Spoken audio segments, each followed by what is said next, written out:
Bonjour et bienvenue dans ce nouveau numéro du Coronagate, ce scandale sanitaire provoqué par une pandémie de mensonges médiatiques. Je suis vraiment très heureux de vous retrouver pour un numéro très spécial, un numéro où je vous annonce que nous, les lanceurs d'alerte, nous avons passé 2 mois à vous donner la meilleure information possible, dans la mesure du possible, puisque évidemment il y avait une grande confusion dans les informations que nous recevions, mais nous avons essayé de faire le plus honnêtement possible notre travail de réinformation pour vous donner un peu plus d'éclairage sur la manière dont on comptait les cas positifs, la manière dont on comptait le nombre de morts, et vous entendez de plus en plus maintenant dans les pays qui sont en train de revenir en arrière en disant oui mais on a mal compté, etc.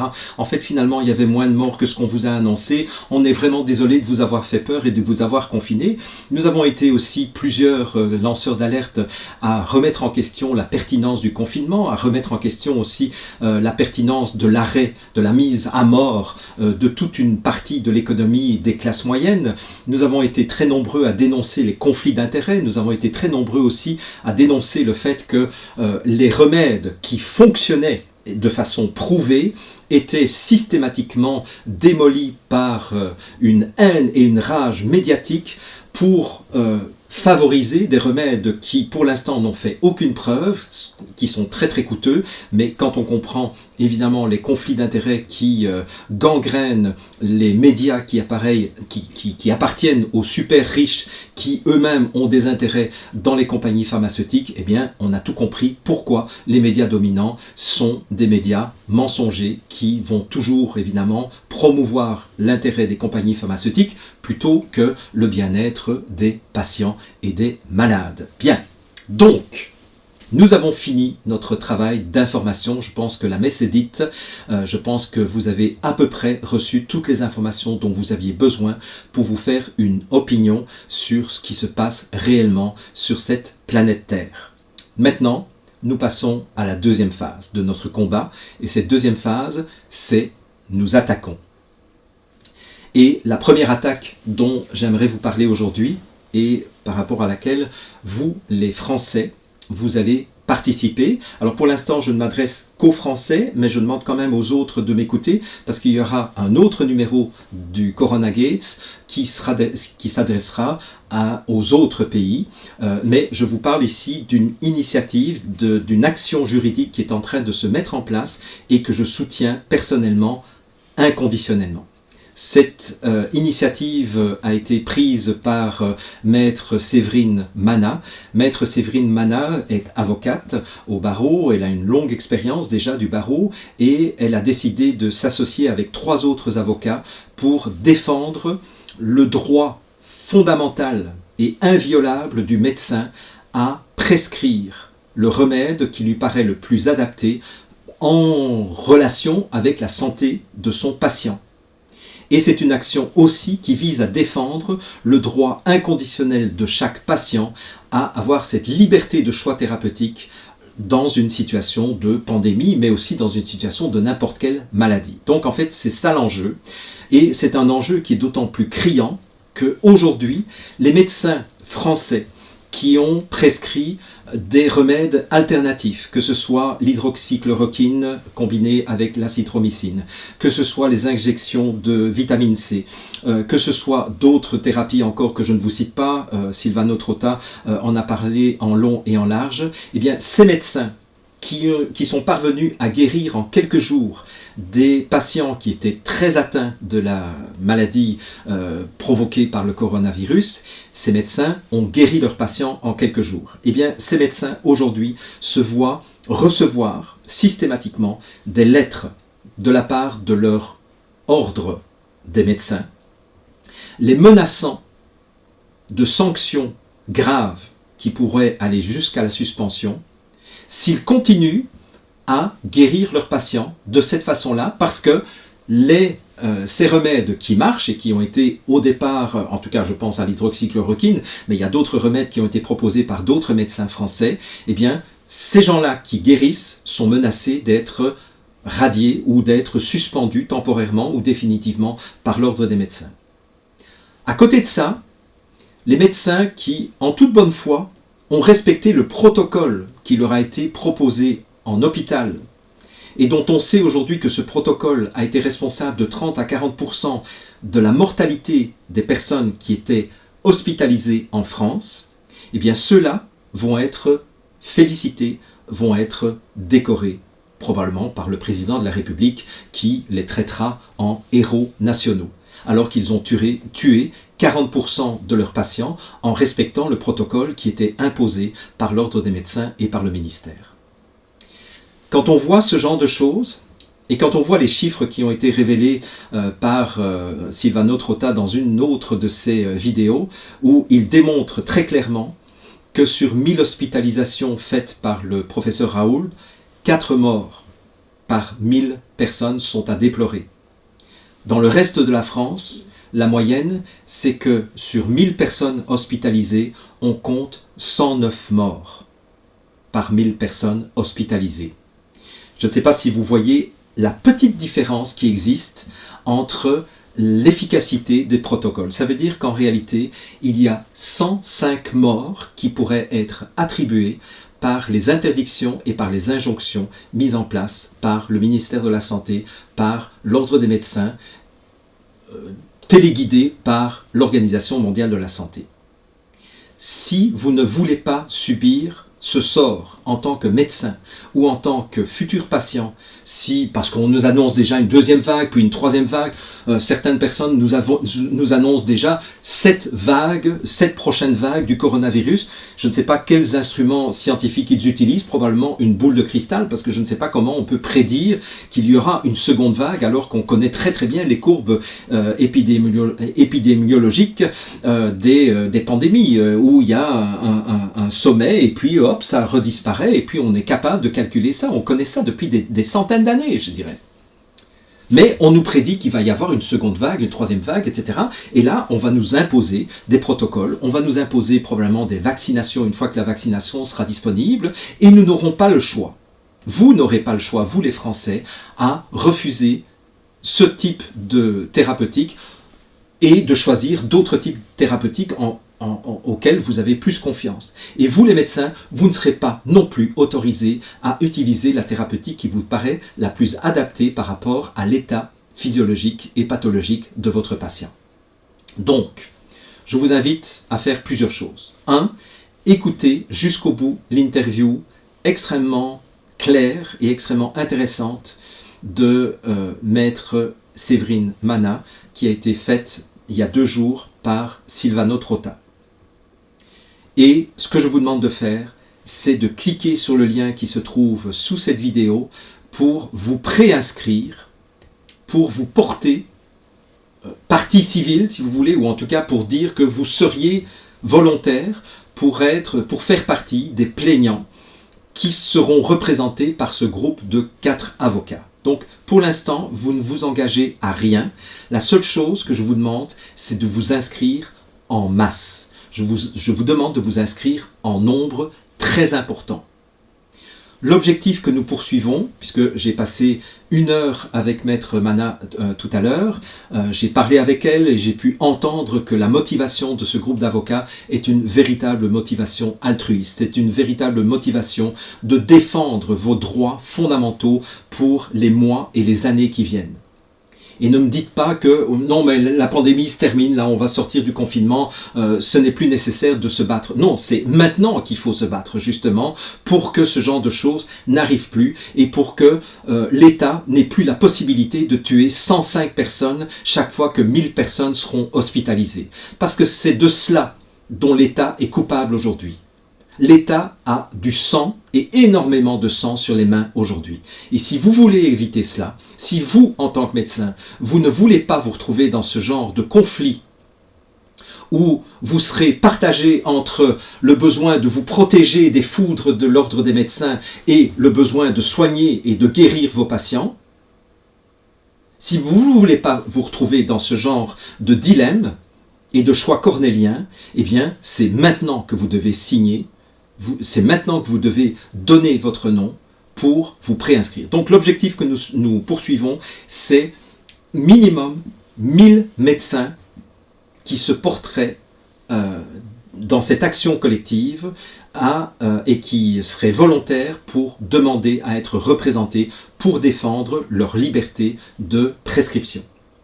L'objectif que nous poursuivons au niveau des patients, au niveau je dirais de tous les non-médecins, c'est de recueillir entre 10 et 100 000 inscriptions pour que, ensemble, vous souteniez cette tâche monumentale à laquelle se préparent ces 4 avocats extrêmement courageux. Parce qu'en fait, ce qu'ils vont faire, c'est attaquer le ministère de la Santé, l'Ordre des médecins et probablement derrière eux, l'Organisation mondiale de la santé. Quand vous connaissez le budget que les compagnies pharmaceutiques et que l'Ordre des médecins ou que l'OMS est capable de mettre en place dans une action juridique, eh bien, je salue très humblement le courage de ces 4 avocats. Donc, ce que je vous demande, c'est 1. Écoutez la vidéo. 2. Vous vous inscrivez, surtout si vous êtes médecin, mais même si vous n'êtes pas médecin, vous avez entendu, l'objectif c'est 1000 médecins et l'objectif c'est entre 10 et 100 000 personnes françaises, donc de nationalité française, qui vivent en France. Donc, bon, les Belges, les Suisses, je vous parlerai dans une autre vidéo, d'accord? Les Québécois aussi. Bien. Mais je voulais quand même que vous entendiez les choses jusqu'au bout pour être inspiré, parce que je vais bientôt faire appel à des avocats, à des médecins dans d'autres pays et nous allons organiser les choses dans d'autres pays. D'accord? Bien. Donc, première chose, vous écoutez l'interview. Deuxième chose, si vous êtes médecin, vous vous inscrivez. Si vous êtes patient, vous vous inscrivez. Si vous connaissez parmi vous des médecins, si vous avez dans votre entourage des médecins, je vous demande de partager cette vidéo et de leur demander expressément de s'inscrire également sur la liste de pré-inscription pour que le cabinet d'avocats, enfin ce gros groupement d'avocats, puisse savoir sur combien de personnes ils peuvent compter et combien de personnes ils vont devoir représenter. Et donc je vous demande à tous de partager cette vidéo, mais pas en cliquant sur le bouton partager, parce que ça c'est très dangereux, puisque je viens d'apprendre il y a 1 heure que YouTube venait de supprimer une nouvelle vidéo.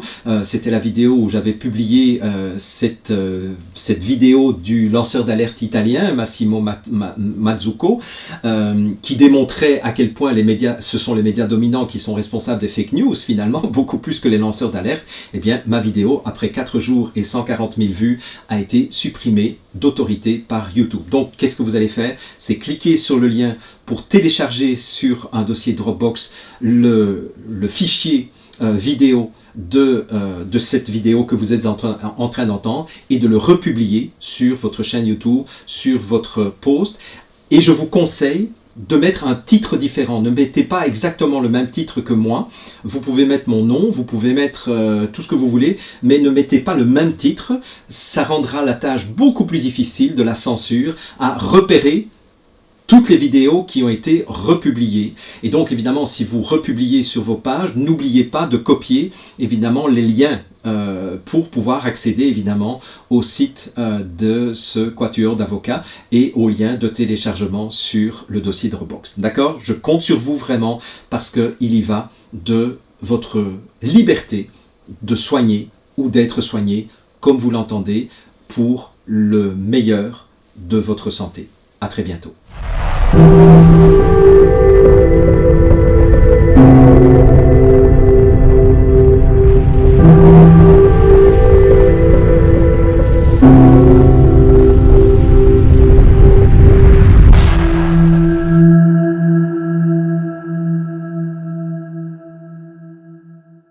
Bonsoir les amis, nous sommes le mardi 28 avril 2020 et aujourd'hui une émission très spéciale puisque au bout d'un moment dénoncer c'est bien, critiquer c'est bien, passer à l'action c'est mieux. Et donc j'ai le plaisir de vous présenter Séverine Mana qui est avocat au barreau de Paris et qui va se présenter. Bonjour Séverine. Bonjour Sylvano, merci de m'accueillir dans votre émission. Alors, pourquoi je suis là aujourd'hui? Eh bien, je pense que comme beaucoup de Français, au début du confinement, je me suis retrouvée coincée chez moi à entendre des personnes qui me disaient « il faut rester chez vous si vous voulez sauver les gens. Et étant une hyperactive, j'avais un peu de mal à concevoir en fait que pour trouver une solution à un problème, il fallait ne rien faire et rester chez soi. Bon, je suis quand même restée chez moi parce que on n'avait pas le droit de sortir, mais je suis sortie par la pensée et j'ai utilisé ce que j'avais à disposition, c'est-à-dire les ressources Internet. Et j'ai commencé déjà à m'informer. Et là, effectivement, j'ai vu qu'il y avait quand même une grande différence en fait entre ce qu'on pouvait nous servir en tout cuit et ce qu'on pouvait en fait aller chercher à la source. Et à partir de là, j'ai voulu aller plus loin et parce que je sentais un peu comme un cheval qui piaffe avant le départ d'une course. Je disais, j'ai envie de faire quelque chose. Et c'est là où j'ai voulu me dire, moi, en tant qu'avocat, qu'est-ce que je peux faire? Parce que je crois qu'aujourd'hui, avec le confinement, il y a beaucoup de gens qui sont dans cette situation-là, qui ont envie de faire quelque chose et qui ne savent pas quoi. Alors du coup, avec ce que j'ai en tête, parce qu'on s'est réunis, on s'est retrouvés avec d'autres confrères pour justement se dire, tiens, comment est-ce qu'on pourrait aider? Comment est-ce qu'on pourrait faire avancer les choses? Parce qu'il y a quelque chose qui ne tourne pas rond en France aujourd'hui. Notamment, nous, alors on s'est un petit peu attaché à tout ce qui est traitement du Covid. Et on s'est dit, il y a quelque chose qui ne tourne pas rond. Et on a commencé à fouiller. On s'est retrouvé avec d'autres partenaires, d'autres confrères qui, pour certains, avaient déjà l'habitude du milieu du médicament. Je pense notamment à Christophe Legvakes qui travaille sur l'affaire du lévothyrox. Et puis également mon autre confrère Arnaud Durand qui lui travaille sur les questions relatives au compteur Linky. Et là on s'est tous retrouvés, on ne se connaissait pas auparavant, on s'est tous retrouvés et on s'est retrouvés unis par cette volonté de permettre en fait aux médecins de retrouver leur liberté de prescrire et aux patients de retrouver le droit d'être soignés. Donc le droit de prescrire et le droit d'être soigné. Et c'est pour ça qu'on s'est dit, bon, il va falloir aussi unifier en fait les Français qui partagent notre opinion parce que on est tout à fait conscient que aujourd'hui la France est divisée. Il y a la France, pour schématiser, de Raoult et puis il y a la France, les autres anti-Raoult. Et on n'est pas là pour convaincre ceux qui ne sont pas convaincus, mais on est plutôt là pour dire ceux qui sont convaincus comme nous, unissons-nous, faisons quelque chose pour faire éclore en fait la vérité et surtout pour essayer de concrètement en fait permettre aux médecins de nous soigner. Voilà comment est née en fait cette action. Et vous, Séverine, avant vous étiez avocat, quelles étaient vos préoccupations avant? Alors moi j'ai une vingtaine d'années de carrière jusqu'à présent et j'ai passé les 10 premières années en fait dans des grands cabinets anglo-saxons à défendre les grands méchants. Et puis lorsque j'ai monté mon cabinet, ça s'est un peu inversé et je suis partie en fait dans des combats qui correspondaient plus à mon éthique, à des combats personnels. Et c'est vrai que là je défends plutôt la veuve et l'orphelin et l'opprimé, toujours dans le droit des affaires, mais justement maintenant je me bats contre les grands méchants. Alors comment vous m'avez appelé la première fois, c'est une des premières phrases que vous avez dit, c'est « je ne suis pas complotiste ». Et effectivement, parmi tous les médecins, parmi tous les avocats qui m'appellent, la première phrase qu'ils disent « je ne suis pas complotiste ». D'ailleurs, encore aujourd'hui, j'ai vu une réaction d'un journaliste mainstream, Éric Brunet, qui a l'habitude de passer sur BFM RMC, et dans ce qu'il dit, dans sa critique, à la fin, il dit « je ne suis pas complotiste ». C'est devenu quelque chose d'incroyable en France. On a l'impression que dès qu'on s'écarte un petit peu de la pensée unique qui est en cours, on devient automatiquement complotiste et on est obligé de se défendre d'être complotiste. Comment vous expliquez ce phénomène ? Oui, alors ça effectivement, c'est vrai que c'est la première chose que je vous ai dite quand on s'est parlé, parce que on est dans un monde où je pense la pensée uniforme en fait prévaut. Et lorsqu'on touche à des sujets en fait aussi sensibles que la santé, ça déclenche en fait des réactions épidermiques. Et pas plus tard que cet après-midi, je parlais moi aussi à une amie de longue date Et quand j'ai commencé à parler de ce sujet-là, elle a effectivement sorti la théorie du complot. La théorie du complot, c'est quelque chose qui existe depuis tellement d'années. Dès qu'en fait quelque chose est un peu hors champ, en fait hors classique, dès que ça devient un peu hors classique ou un peu original, théorie du complot. Et pourtant là, en fait, on est tous, enfin parce que c'est vrai que quand on voit pour la première fois enfin, l'explication globale de la problématique des traitements, quand on la prend en fait de face, on se dit non mais c'est pas possible. Donc il y a un peu un rejet. On se dit c'est la théorie du complot parce que finalement on n'est pas prêt soi-même à accepter que la vérité puisse être différente de celle à laquelle on est habitué. Alors du coup on met ça sur la théorie du complot. Et c'est vrai qu'au début quand j'ai commencé à travailler sur le dossier avec des confrères, on découvrait en fait au fur et à mesure des informations qui étaient tellement énormes qu'à certains moments on se disait mais non mais je deviens paranoïaque là ou complotiste. Et pourtant on était sur des faits et nous en droit on dit souvent les faits sont là, les faits sont têtus. Et on se disait mais quand même ça peut pas être aussi énorme que ça, on peut pas nous empêcher de nous soigner. Et puis on voyait les faits, le faisceau, même si on n'est plus un système de faits, maintenant on est un faisceau d'indices qui nous indique qu'il y a effectivement une volonté d'empêcher la prescription libre par les médecins et d'empêcher les malades d'obtenir un traitement. Et donc nous, ce qu'on voulait faire, c'est faire la lumière, mais pourquoi ? Pourquoi est-ce qu'en France, parce que là, effectivement, ça se circonscrit en fait à la France, pourquoi est-ce qu'en France, on n'a pas le droit ? Alors que finalement, au bout d'un moment, dans les autres pays, on lève les barrières, on commence à traiter et on voit que ça s'améliore.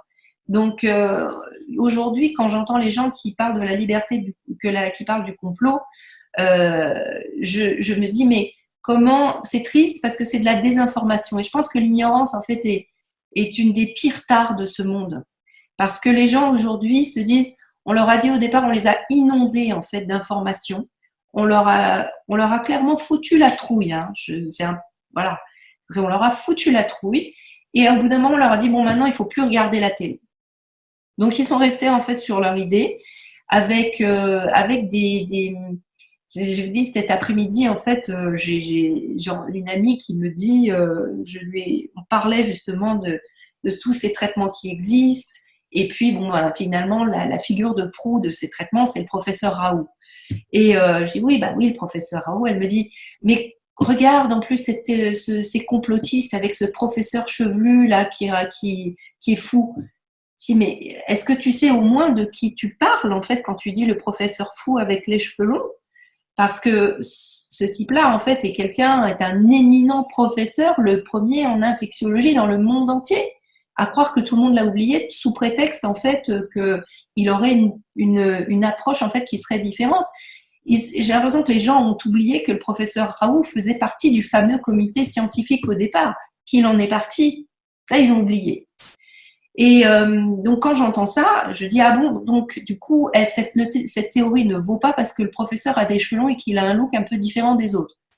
Bon, alors du coup je lui trouve une vidéo avec le professeur Perron, qui est un scientifique tout aussi éminent, à Garches, avec des cheveux courts. Je lui dis, est-ce que ça te convainc mieux cette fois ? Ah non, mais de toute façon, la théorie du complot, la France est divisée. Et donc, on a des gens qui restent comme ça sur leur position. Je pense que ces gens-là, nous, on va pas aller les chercher, c'est pas la peine. Parce que je pense qu'en France, il y a suffisamment de gens aujourd'hui qui sont comme nous, qui ont envie de savoir. Non pas qu'ils sont en train de dire, voilà, c'est la théorie du complot, mais qui veulent savoir. Ils posent des questions intelligentes. On dit souvent, mais tu es qui pour avoir des idées là-dessus ? Tu n'es pas infectiologue, non, je ne suis pas infectiologue, mais je suis avocat et je pense que j'ai autant de neurones en fait que n'importe quelle personne en fait qui a eu un prix Nobel, n'importe quel épidémiologiste, que si on m'explique les choses avec des mots simples, je suis capable de comprendre. Ce n'est pas parce que je ne suis pas un sachant que je ne suis pas capable de comprendre. Et c'est d'autant plus important en fait que je trouve qu'on nous a infantilisés dans son vocabulaire lorsqu'il parle en fait aux Français. Le président Macron parle à des enfants. mais en fait des enfants qu'ils n'estiment même pas capables de comprendre. Alors que par exemple, à la différence, Angela Merkel, elle parle à des adultes. Donc elle s'exprime différemment. Aujourd'hui, en fait, nous Français, on nous enlève la possibilité, on nous dit on n'est pas capable de comprendre, donc taisez-vous et faites ce qu'on vous dit. Moi, en tant qu'avocat, je suis là aussi pour parler pour ceux qui n'osent pas parler, parce que c'est aussi pour ça qu'on porte la robe. On peut tout dire. Lorsqu'on a la robe de l'avocat, on peut tout dire. Et on est là pour s'exprimer pour les gens qui n'ont pas les compétences pour dire ce qu'ils pensent, mais qui ont des idées. Ça n'empêche que tout le monde a des idées et qu'on doit pouvoir les exprimer. Et nous, on veut se faire le relais aujourd'hui. Mais c'est très clair, c'est très clair. Mais surtout qu'en plus, les gens qui se permettent de dire et de porter des jugements sur le professeur Raoult, ils vont porter des jugements sur ses capacités à. Alors que c'est exactement, ils font ce qu'ils nous reprochent. Est-ce que vous êtes infectiologue? Non, justement, mais on écoute le meilleur d'entre eux. Et ils nous expliquent des choses. Et non seulement ils les expliquent, mais ils les font. Puisque aujourd'hui, moi, j'ai très bien suivi parce que j'ai installé une infrastructure télécom pour le département du 13 pour que les gens viennent faire ce que le professeur Wood dit dès le départ, test, isolé, traité. Et enfin, test, s'ils sont positifs, traité en étant isolé. T'es pas positif, tu vas travailler. Donc, nous, on l'a fait et on connaît que ces résultats sont exemplaires. Du reste, Bouches-du-Rhône, c'est là le département où il y a le moins de morts par million d'habitants en France. Mais donc, eux, ils disent, tu n'es pas infectiologue et tu te permets de... Ben non, on écoute le meilleur d'entre eux. Et en plus, lui, il a des résultats. Les autres, est-ce qu'ils ont des résultats? Parce qu'à la limite, on pourrait se dire, les autres, ils ont de meilleurs résultats, donc ils ont raison. Mais non, les autres, ils ont des résultats catastrophiques. Et donc, on voit bien à la télé comment ce professeur Raoult est discriminé, comment il est aidé par énormément de médecins qui ont eu même d'autres idées que lui, parce qu'au bout d'un moment, à partir du moment que l'hydroxychloroquine a été interdite, ils ont trouvé d'autres choses, des traitements à base de macrolide, de C3G, à base de deux antibiotiques différents, et ils ont aussi des résultats. Alors qu'on nous dit qu'il faut écouter l'OMS. Il faut écouter l'OMS, mais l'OMS, qu'est-ce qu'elle dit? Elle dit au départ qu'elle va tester l'opinavir et ritonavir, deux antiviraux. Ensuite, elle va tester Remdesivir. Elle dit qu'au bout de 3 semaines, il y aura des résultats. On n'a jamais eu ces résultats. Ensuite, elle ose affirmer que le Remdesivir est la solution. Et ensuite, on apprend, depuis quelque temps, que le Remdesivir est une catastrophe. Ensuite, on observe. On observe dans le monde entier que les pays qui n'ont pas de sous, qui sont pauvres, c'est ceux qui ont moins de morts. Alors qu'on aurait pu penser que les pays qui ont le moins de sous, moins d'infrastructures hospitalières, soient ceux qui ont plus de morts. Et c'est l'inverse qui se passe. Et on l'observe partout dans le monde. Si on observe par exemple le golfe Persique, tous ces pays-là qui ont énormément de moyens, c'est là où il y a le plus de morts. Les pays autour qui n'ont pas de pétrole ont très peu de morts. Les pays d'Afrique, on a dit que l'Afrique allait subir les pires des calamités.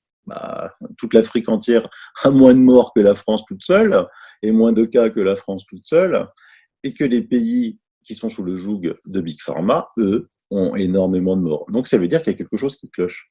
Et petit à petit, les Français s'aperçoivent que quelque chose cloche, même ceux qui étaient collés devant les journaux mainstream. Et aujourd'hui, on peut dire qu'effectivement, la France est séparée en deux. Ceux qui continuent à écouter ce que leur raconte Monsieur Salomon tous les soirs, et les autres qui se posent des questions en disant il y a quelque chose qui cloche. Alors il y a des esprits qui sont plus rapides que les autres, comme vous. Vous dites il y a un truc qui ne va pas là, et donc rapidement vous allez chercher. Il y a des esprits qui sont plus lents. Mais par contre, chaque jour de confinement qui passe, la masse devient de plus en plus importante dans les gens qui doutent sans être complotistes, parce qu'on n'a rien à comploter déjà. On ne complote pas. Nous, tout ce qu'on aimerait, c'est que vous, je pense, retrouvez votre tribunal, vos barreaux, votre robe pour pouvoir défendre vos clients. Moi, retrouver une vie normale, aller faire du shopping le samedi avec ma fille. Et donc, c'est pas du tout être complotiste de vouloir aller faire du shopping, je pense, le samedi avec sa fille. Et donc, vous êtes réunis. Comment vous vous êtes trouvés quand même parce que donc vous allez on va les montrer à l'écran. Vous êtes un groupe de pour l'instant 4 avocats. Donc Christophe Legvakes, qui est docteur en droit, avocat au barreau de Paris. Et donc, vous avez créé une plateforme, hein, c'est Voilà. MySmartCap. Oui. Super, on la présentera. Il a déjà fait d'autres actions, notamment le Levothyrox et Les Chlorethcone également. Donc, on s'est rencontrés. Alors, Christophe Legvakes, en fait, on travaillait sur un dossier avec son associé jusque récemment. Et puis, je dirais que ça s'est fait vraiment au moment du confinement. Hein. Au bout d'une semaine de confinement, j'ai commencé à tourner en rond. Et parce que tous les dossiers, enfin tous les dossiers étaient arrêtés, on ne pouvait plus travailler, plus personne, les tribunaux fermés, enfin rien. Donc on s'est retrouvés. J'ai dit il faut, voilà, je savais que Christophe Legvakes qui avait créé une plateforme comme ça, et je me suis dit il faut effectivement, c'est quelque chose d'envergure. Il y a beaucoup de gens qui ont envie. Je sais que jusqu'à maintenant, il y a énormément de personnes qui nous disent bon alors, quand est-ce que ça arrive, quand est-ce qu'on lance, tout le monde est pressé, on est tous dans les starting blocks. Seulement, on est à un stade où il y a une vraie stratégie à mettre en œuvre parce que moi, qui ai l'habitude en fait de me battre dans mes contentieux face à des adversaires en fait redoutables, parce que ce n'est pas l'adversaire lambda, c'est une énorme société avec beaucoup de poids. On met au point une vraie stratégie procédurale et protéiforme, c'est-à-dire qu'aujourd'hui, on voit que par exemple le Conseil d'État s'est prononcé sur différents recours qui demandaient en fait la suspension, l'annulation du décret chloroquine. Et donc, on voit que ça peut aller, il y a des implications qui relèvent du droit administratif. Il y a des implications qui relèvent de différents domaines, du droit pénal. Donc, tout ça, en fait, ça doit être réfléchi et on doit mettre une stratégie de façon à ce qu'on puisse impliquer tout le monde. Alors, c'est pour ça qu'aujourd'hui, on a besoin de savoir, bon, qui est intéressé, qui veut participer. Parce que chacun, qu'on soit citoyen ou qu'on soit médecin, le médecin est citoyen, mais c'est vrai qu'on va dire patient, qu'on soit patient ou qu'on soit médecin, on ne va pas avoir le même moyen sur le plan juridique, on ne va pas pouvoir attaquer de la même manière.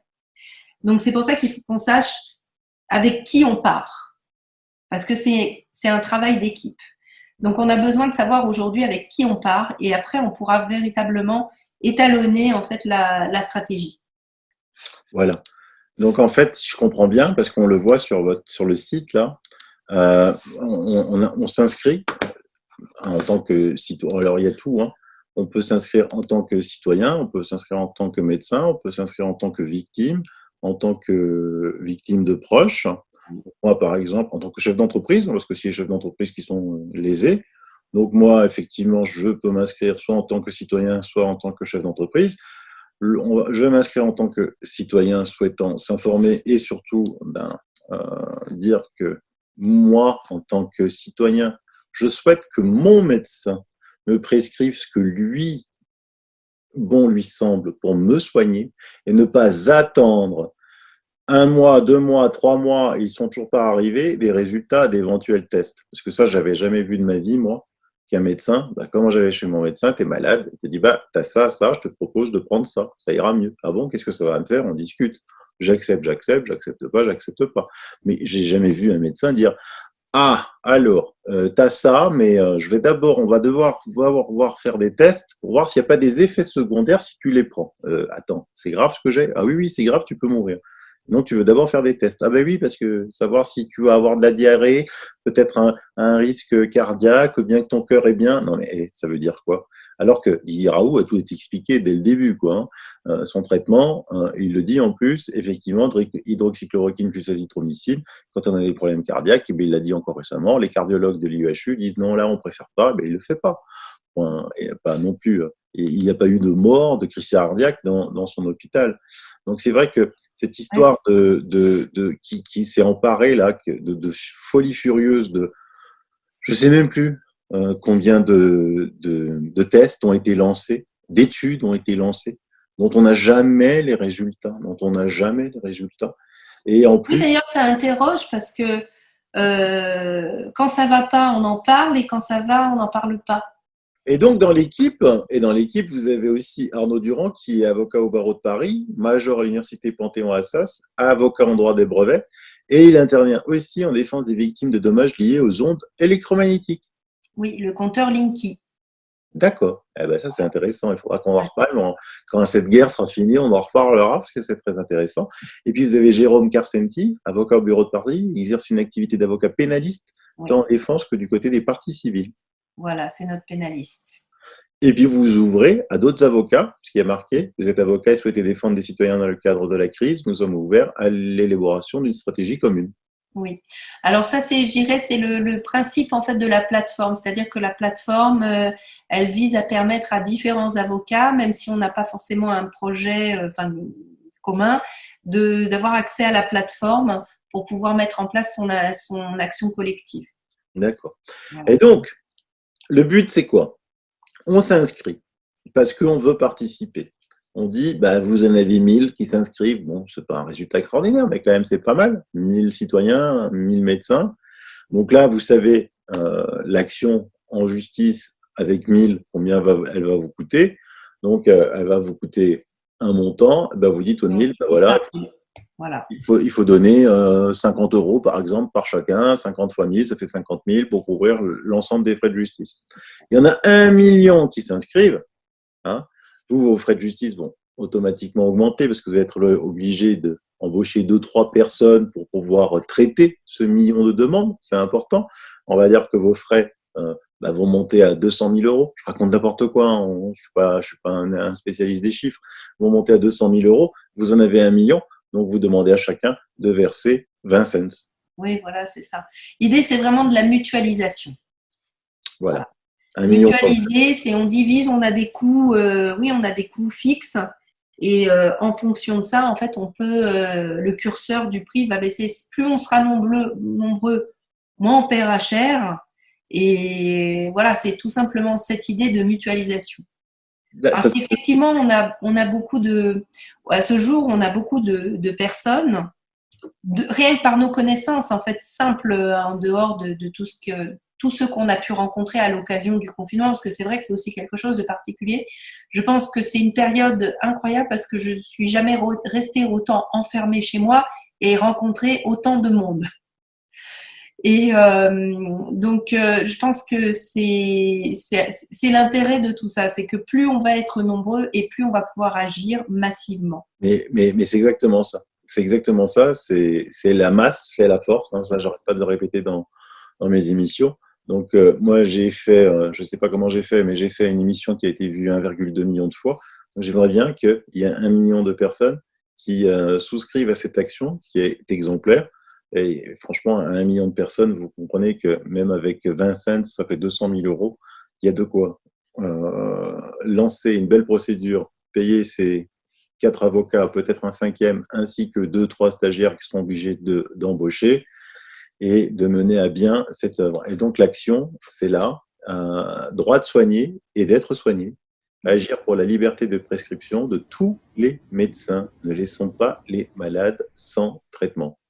Et donc le contexte, l'hydroxychloroquine et l'azithromycine, ainsi que d'autres bithérapies prometteuses contre le Covid-19, comme les antibiotiques macrolides et les C3G, subissent un blocage en dépit de l'absence de tout traitement qui ferait l'objet d'un consensus scientifique.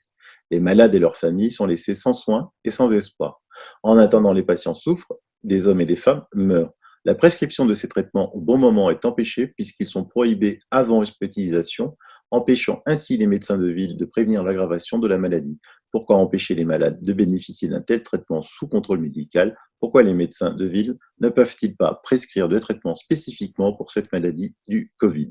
L'action visera à permettre aux médecins de retrouver leur liberté de prescription et aux patients de retrouver leur droit d'accès aux soins. Et là, vous précisez bien que se préinscrire est gratuit et vous restez libre, hein, parce qu'effectivement, c'est juste pour savoir, on compte ses troupes, on compte ses troupes avant de partir à la bataille. Et qui veut participer? Les citoyens lambda, les victimes et proches de victimes, les professionnels de santé, les associations, les fondations et les ONG. Je trouve que tout est dit dans cette action que vous menez. Oui, parce que comme vous dites, je vais reprendre l'analogie en fait avec la bataille. C'est vrai qu'il faut compter ses troupes. Il va y avoir des troupes qui vont attaquer d'un côté et des troupes qui vont attaquer d'un autre côté. C'est aussi pour ça qu'il est important de se retrouver parce que on a déjà des personnes en fait qui de chaque côté veulent attaquer, mais vous comprenez quand une seule personne en fait va jouer le fer de lance, elle va faire l'objet de critiques terribles. Et si on est nombreux, bah, on fait corps, c'est un tout, et on n'arrive plus à dégager une personne. Parce que c'est ça aussi, je trouve, qu'en ce moment bloque beaucoup de personnes, c'est que il faut aller se battre, il faut donner son nom, on a peur. Alors que si on est noyé en fait dans une masse, du coup c'est la masse. Et là, on est beaucoup plus fort. Ah ben c'est Donc, ça. ça, c'est, je crois, des règles élémentaires, à mon avis, de ceux qui ont fait l'école de guerre, doivent pouvoir en dire beaucoup plus que moi là-dessus. Mais c'est vrai que du point de vue juridique, on se heurte beaucoup à la peur des gens d'aller attaquer les grosses institutions, les grandes entreprises. Et voilà, il n'y a que la masse, l'action collective qui permet de pouvoir faire le poids. C'est logique. Hein. Michel Dupont veut attaquer l'État parce que pour toutes les raisons qu'on vient d'invoquer là, il va lui falloir beaucoup de temps, d'argent, et à la fin, ça reste Michel Dupont, quoi. Par contre, le tribunal reçoit une plainte avec 1 million de personnes derrière. Ben, croyez-moi que la plainte ne va pas être traitée du tout, de la même façon. Et puis alors, j'adore votre phrase, les raisons de l'union. Face à la peur, nous opposons la raison. Face à la précipitation, nous revendiquons la pondération. Des hommes et des femmes en font preuve d'un courage exemplaire. Nous redécouvrons des personnes qui étaient devenues invisibles alors qu'elles sont indispensables, voire vitales. Dans le même temps, certains tentent de tirer profit du chaos qu'ils ont souvent contribué à causer. La solution ne peut venir d'un seul homme ou d'un seul remède. Il faut s'unir pour faire le poids. Face à un instant charnière de l'histoire, le droit permet de structurer un monde à réinventer. La justice révélera la vérité et sanctionnera les fautifs. Pour renforcer la légitimité des demandes en justice qui vont être faites, nous mettons à disposition de la communauté notre savoir-faire dans l'organisation d'actions collectives. N'oublions rien, ne laissons rien passer. Grâce à un travail commun et ouvert à tous ceux qui le souhaitent, ensemble, nous pouvons écrire une nouvelle page de l'histoire face aux géants qui les oppriment. Les citoyens peuvent l'emporter grâce à leur union en collectif d'action en justice. Franchement, j'aurais jamais dit aussi bien. Moi, je faisais toujours des exemples avec la pyramide, que la masse, la pyramide est plus forte. Là, vous l'avez résumé de façon fantastique. Si vous voulez, ce qui est important, c'est que ces institutions d'action, enfin, ce concept d'action collective, il n'est pas nouveau. Et finalement, ces dernières années, il n'était pas très utilisé en France, même s'il existait. Et pourquoi? Parce que c'était compliqué, parce que effectivement les textes, voilà, n'importe qui peut pas faire une action collective, il faut faire ceci, cela, voilà. Et là, si vous voulez, avec les plateformes, ça facilite quand même incroyablement les choses. Et c'est vrai que là, on a des sujets, parce qu'il y a souvent des sujets qui concernent qu'une partie de la population, mais là, on est tous concernés, y compris nous, avocats qui faisons l'action. Nous-mêmes, on est concernés. C'est ça qui change tout. Justement, vous avez des témoignages dans votre profession. Je pense qu'il y a quand même des jeunes avocats qui sont un petit peu en souffrance. Là. Ah, il y en a pas mal qui sont en souffrance, oui. Il y a beaucoup, il y a eu un sondage qui a été fait. Il y aurait alors on est 70 000 avocats en France. Il y aurait 27 000 avocats qui pourraient quitter la profession prochainement parce qu'effectivement, la plupart des jeunes avocats en fait fonctionnent en flux tendu. Ils n'ont pas de trésorerie. Donc, imaginez la fermeture de toutes les activités, plus personne ne travaille, plus de revenus, plus rien. Donc, oui, la profession va en prendre un coup, c'est certain. Et en fait, ce qui est bien aussi dans votre plateforme, la mysmartcap.fr, c'est que vous pouvez aussi ouvrir d'autres actions. Oui. Moi, je pense à d'autres professions qui sont un petit peu lésinées là, parce que quand je vois, ça me fait mal au cœur, des dentistes obligés de poser nus pour essayer de montrer qu'ils sont en train de mourir, ça, quelque part, ça me choque, quoi. C'est pas la nudité du tout qui me choque, ça me choque pas du tout. Mais je veux dire, c'est quand même grave quoi, que pour se faire entendre dans un pays comme ça, on en est obligé d'en arriver là, quoi, sur des professions aussi essentielles. Quoi. La France a fait le choix du confinement comme d'autres pays, notamment l'Italie et l'Espagne. Mais maintenant, est-ce qu'en France, on peut aussi se poser la question, était-ce le bon choix? Parce qu'on voit qu'il y a des pays qui n'ont pas confiné et qui ont beaucoup moins de morts que la France, l'Italie et l'Espagne, qui sont en tête de liste. Donc à un moment, il faudra aussi se poser la question si c'était le bon choix ou pas. Il y a des pays qui sont restés complètement ouverts, il y a des pays comme l'Allemagne qui n'ont pas demandé de justification de sortie, qui ont dit vous sortez pas plus de 5. Il y a des pays qui ont fait moyen, il y a des pays qui n'ont absolument pas confiné, absolument pas. Et donc on s'aperçoit de quoi finalement? Que ça dépendait de la capacité hospitalière de recevoir des lits en réanimation. Et plus cette capacité était faible, plus le pays est obligé de confiner. On s'aperçoit que ça dépendait aussi de la capacité de soigner les gens, parce que la capacité en réanimation du Sénégal est nettement moins forte que la France. Mais eux ne se sont pas posé de questions. Ils ont traité et les gens n'ont pas été malades. Alors qu'en France, on disait, reste chez toi et prends du paracétamol. Donc tout ça, c'est quelque chose qui mérite d'être revu. Et il y a aussi une question fondamentale. Pourquoi un médicament comme l'hydroxychloroquine, qui était en vente libre avant le 12 janvier, est devenu sujet à tous les maux, quoi. On risque la crise cardiaque, on risque ci, on risque ça. Donc ça veut dire que si c'est vrai, l'agence du médicament n'a pas fait son métier 50 ans, pendant 50 ans et a laissé en vente libre un médicament qui avait des effets négatifs horribles. Là aussi, il faut se poser des questions. Alors, ce qui est intéressant de voir, c'est qu'en ce moment, l'Agence nationale justement du médicament publie les listes d'effets secondaires et on a de très jolis camemberts avec en gros hydroxychloroquine énorme en vous disant oh là là, hydroxychloroquine, effectivement, les effets secondaires. Et je pose la question parce qu'en fait, aujourd'hui, c'est ça, je pose les questions. Pourquoi auparavant, on n'en parlait pas plus? Pourquoi aujourd'hui, on en parle autant? Je pose des questions. Je ne suis pas infectiologue, je suis un citoyen j'ai une intelligence, d'une compréhension comme tout le monde. Je suis capable de comprendre n'importe quelle information si elle m'est bien expliquée. Bien sûr. C'est sûr que si elle m'est mal expliquée ou dans un jargon, je ne pourrais pas la comprendre. Moi, quand par exemple, je parle d'une action à un confrère, je vais parler en termes techniques dans mon jargon et on va parler à bâton rompu en mentionnant les numéros des articles. Les personnes ne peuvent rien comprendre à notre conversation. Mais si j'expose en fait l'action que je veux faire à mes clients, je vais en parler différemment.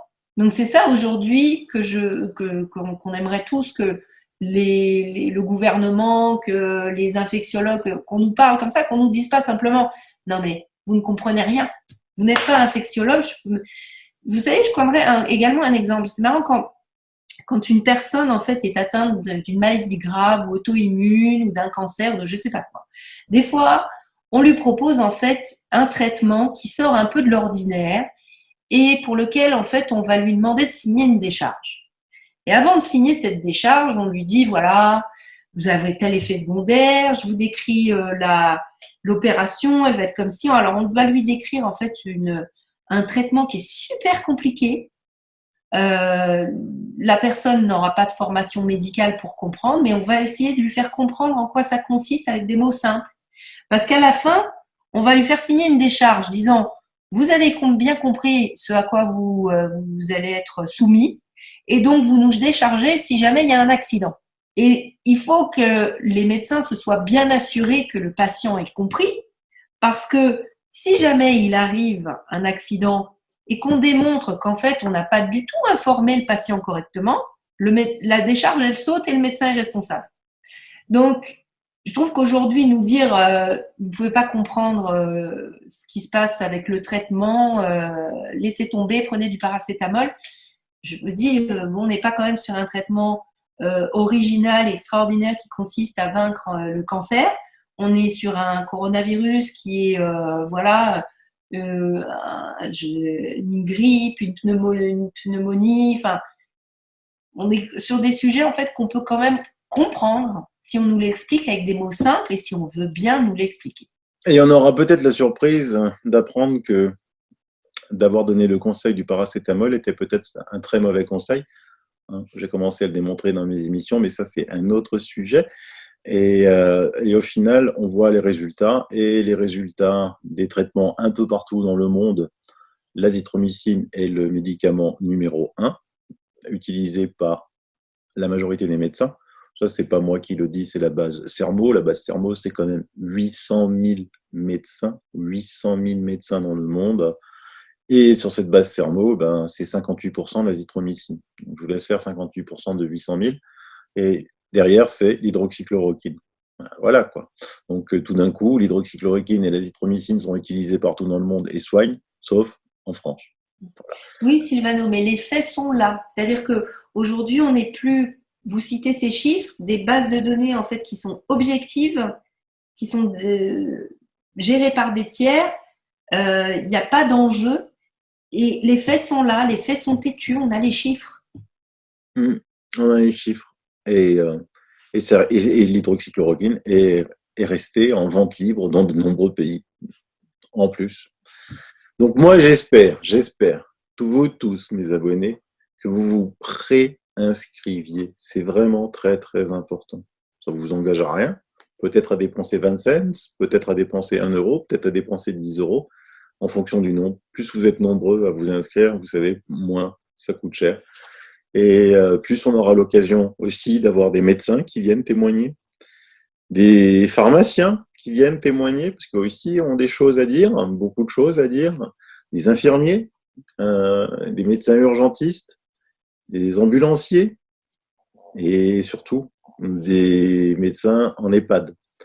Et donc j'espère que vous allez tous vous inscrire, que vous allez partager ce site à droite, en gauche, vous en parlez, parlez-en, parce que qu'on puisse penser que la situation est normale ou pas, le droit de soigner et d'être soigné par son médecin, je pense que c'est un droit que revendique chaque Français. Donc, Séverine, merci beaucoup. Dès qu'on a des nouvelles, on se revoit. On pourra même faire une visio avec les autres avocats avec grand, grand plaisir. Ma chaîne vous est ouverte 24 heures sur 24, 7 jours sur 7. Vous repassez quand vous voulez, vous sifflez, on fait une émission, vous nous tenez au courant et on compte sur vous. On est avec vous, on est tous unis. Voilà, tous les mains dans le cambouis. Et ben voilà, merci pour cette belle initiative. Franchement, merci. J'espère qu'elle sera un grand succès et je vous souhaite, moi, un très grand succès. Je nous souhaite à tous de réussir à obtenir le droit d'être soigné et de pouvoir prescrire. Voilà, c'est comme si aujourd'hui on nous disait à nous avocats ce qu'on a le droit de dire et ce qu'on a le droit de ne pas dire. C'est exactement ça. Merci. Bye bye les abonnés. Merci Séverine.